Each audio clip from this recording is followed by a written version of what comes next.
Have you ever heard of a moment where it felt like the universe just said, no, not without him? This is one of those stories.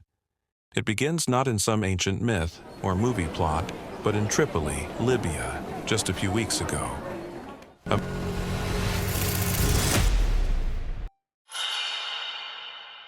A man named Amir Al Gaddafi stood at the airport gates. His heart was pounding. His eyes held a mix of hope and exhaustion. You see, he wasn't just boarding any flight. This was the flight to his dream, to Mecca, Saudi Arabia, to perform Hajj, one of the most sacred journeys a Muslim can make in a lifetime. But fate, it seemed, had other plans.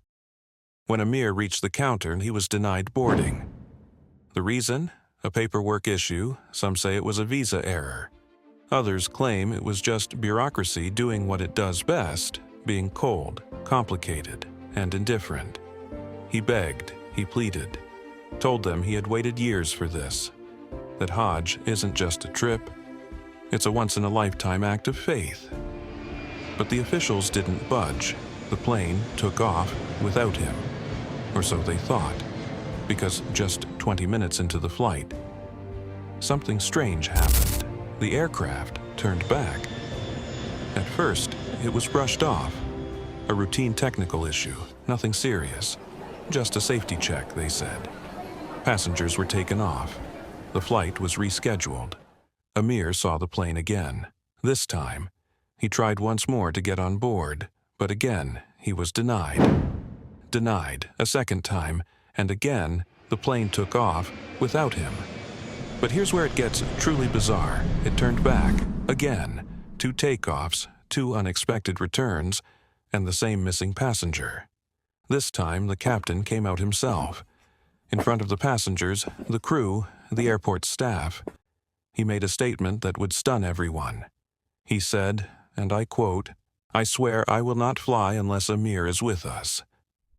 The captain insisted the flight would not continue unless Amir Al Gaddafi was on board. And finally, on the 3rd attempt, Amir was allowed to board. The plane took off smoothly, without issues.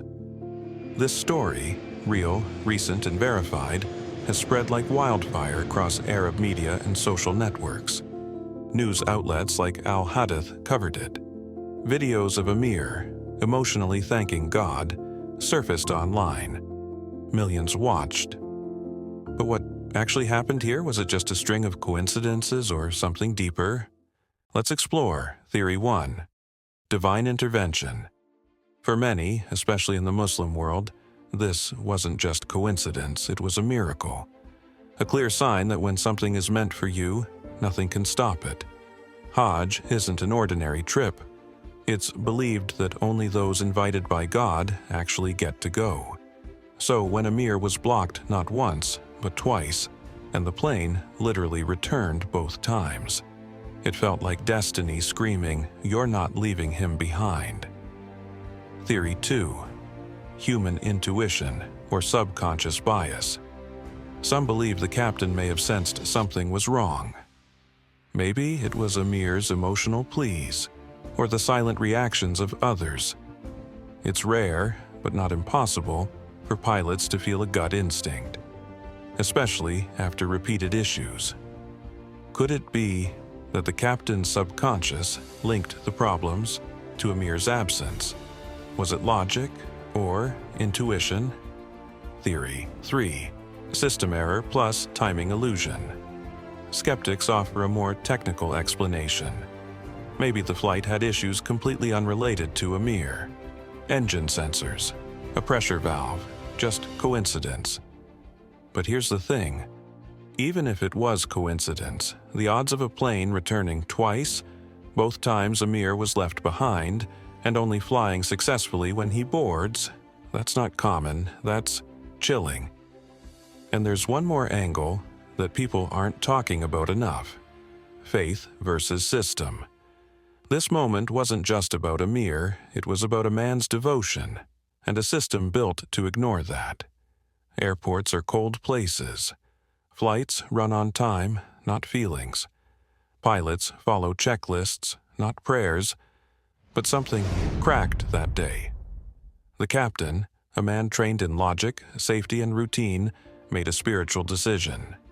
He chose to believe that maybe this wasn't a normal situation, and in doing so, he gave a man his once-in-a-lifetime chance and maybe gave all of us something to think about. So, what do we make of this?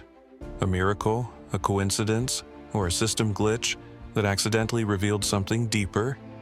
Whatever your belief, this story touches something primal, something spiritual.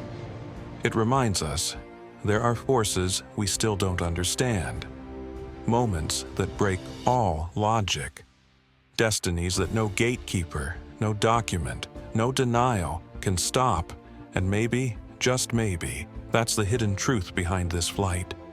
What would you have done if you were Amir, or if you were the pilot? Let me know in the comments, because this story isn't just his, it might be all of ours. Until next time, stay curious.